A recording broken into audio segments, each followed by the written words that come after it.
Hello everyone, this is my Beats by Dr.Dre GenZ project. In this project, I mainly explore the effectiveness of Beats by Dr.Dre's Saweetie advertising campaign for Beats Fit Pro, and whether it is effective enough to attract Gen Z's interest, increase Gen Z consumers' purchase, and improve their loyalty to the brand. In this presentation, I will include 4 main sections, which are Gen Z marketing trends, Beats by Dr.Dre advertising campaign insights, methodology for my customer researches, data analysis, and a competitor analysis. And finally, my conclusions and recommendations. Then, the first question is, who is Gen Z? Gen Z includes everyone born between 1995 and 2010, and they are now between 13 to 28 years old. There are 65 million Gen Z in the US, and they represent 20% of the US population. According to a recent Bloomberg report, Gen Z now command $316 billion in disposable income, implying the high purchasing power of Gen Z consumers, which is why they are such a critical target group for Beats. But there are also some challenges to advertising and marketing to Gen Z.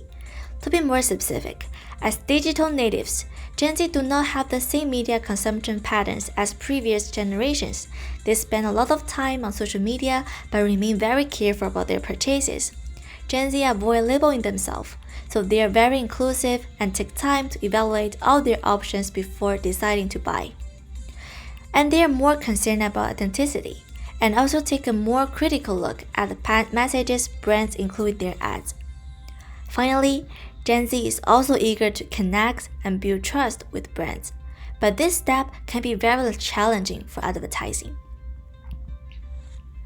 As a brand of headphones that young generation really like, Beats often launches new products and puts them in music videos, as well as collaborating with artists in order to reach out to Gen Z to increase brand awareness and brand loyalty. For example, Kim Kardashian and Jackson Wang. And I chose Saweetie's commercial with Beats for product Beats Fit Pro. To explore the effectiveness of this advertisement, the method I used was personal interviews. And I selected 10 participants, 5 males and 5 females. To maintain diversity, the overall composition of the participants were 5 Chinese or Korean, 3 Americans, 1 Canadian, and 1 Indian. When I asked a question, what is your general impression of this ad? In the collected responses, the 5 keywords that appear most frequently were: first, rhythmic background music; second, cool special effects; third, noise cancellation; fourth, relatively short; and the last one, it targeting girls.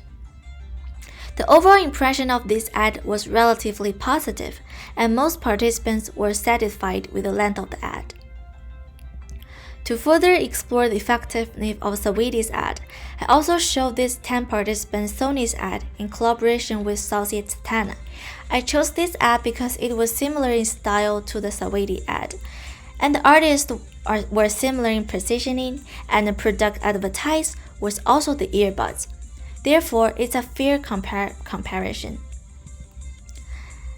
I interviewed the participants in several aspects, including overall perceptions, images of the artist in the ad, effective message conveyed, willingness to share to others, and desire to buy, and the participants' favorite beats in all of them.